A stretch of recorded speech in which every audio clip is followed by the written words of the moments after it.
everyone, and welcome to Journey with the Kellers. My name is Amanda Keller, and today, as you can see, I am outside. So I last year had done a container garden for the first time, and after I'd done it, we had gotten quite a bit of vegetables and a little bit of fruits out of it, and it had worked out pretty well. But it took up a lot of space on my patio, and it was a lot more work than I had time for, and I probably made too big of a container garden for us because a lot of the vegetables and stuff that I planted, I just wanted to see kind of how they did, but not so much thought about whether or not we would eat all of them if they made a whole lot. So I ended up having to give a bunch away because I didn't want them to go bad. Some of them I froze up. So, it's been kind of a weird, it was kind of hard to deal with all of that, plus working, plus doing everything else for the household and family.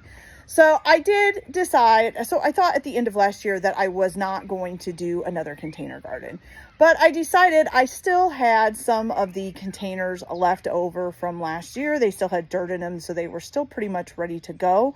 So I figured I would go ahead and maybe I would just plant some ones that I knew that we would use the vegetables. So I thought I would show you guys how it turned out this year, but a little side note, I did cheat a little bit. I did not start with seeds this time. I actually just bought actual plants that were already starting to grow and then just planted them in the pot. So a little bit of cheating, but still have to take care of it myself in order to get them to grow. So let's go take a look what we've got planted this year and how it's going so far. Okay, you guys, so this actually, I didn't plant. This was my Mother's Day gift, or one of my Mother's Day's gifts. So this is my cute little flower pot. I think I'm actually going to move it up front, which I haven't done yet. And as you can see, it's starting to rain. So I'm trying to get through this video a little bit quick. So I just have that, and I'm going to move it up to the front. The big plant back here is actually from last year. So this is my rhubarb plant. I planted it last year in here after I had started growing it in a pot. And then I planted it in the ground. It has gotten really big. So the problem is, though, is after I planted it here, I didn't know it, but found out that actually rhubarb leaves are not good for dogs. I guess they actually are kind of poisonous. So now I'm going to have to transplant it. I'm going to try to do that here pretty soon and get it out of here, which is why you see these the other pots kind of surrounding it right now. So I am going to transplant this to either the side of the driveway or up front. Also, we are having this shed moved.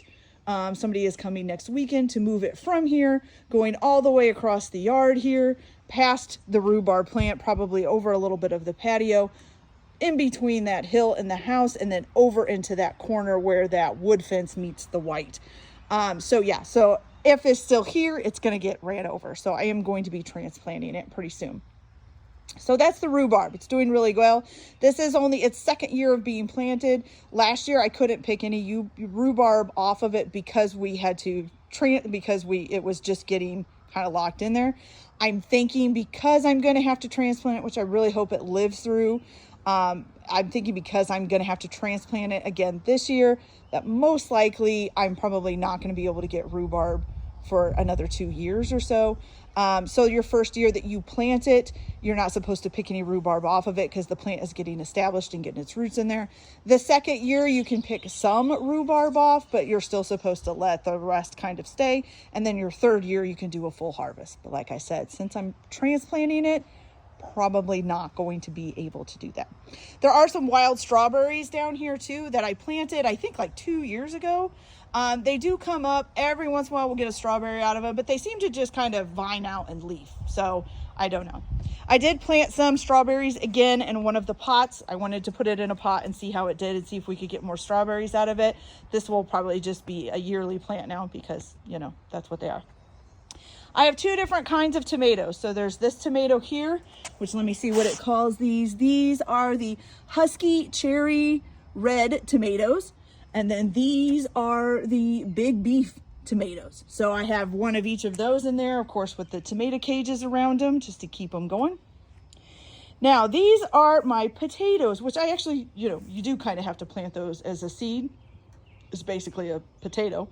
But I did plant the potatoes. These have only been in here for about a week.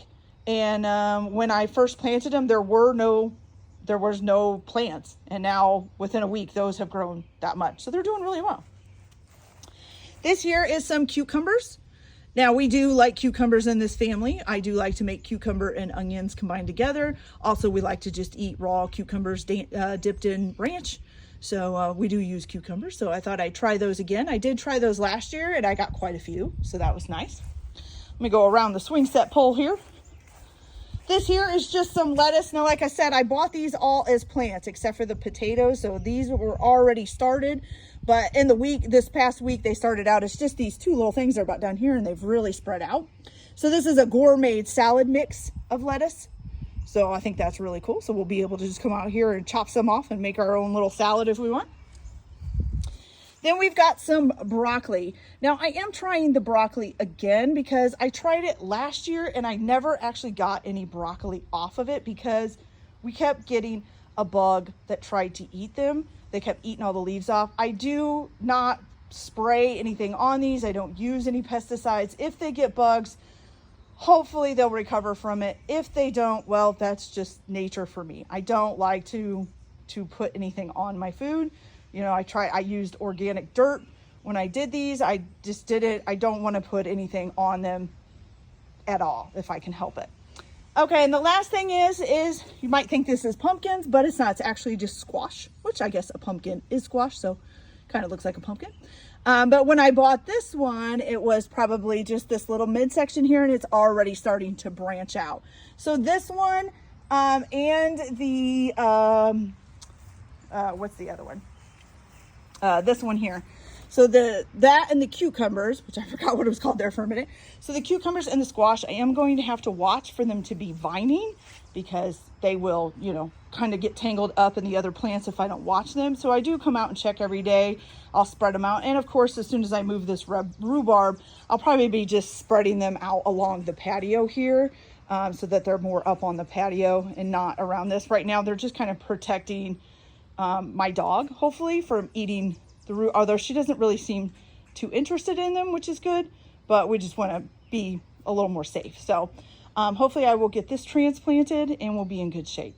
The only other thing that I still have growing is there is a grape plant that I actually ended up transplanting. It was in one of these containers last year. I actually ended up transplanting, so it's actually on the other side of that fence right there, the brown part. You can't really see it. I'm hoping it's going to start vining up and over the fence pretty soon, but it does already look like it has little circular buds on it. So maybe we will get some grapes out of it this year. We didn't last year. I had a blueberry plant and another grape plant. The other grape plant seemed to not survive. It hasn't come back.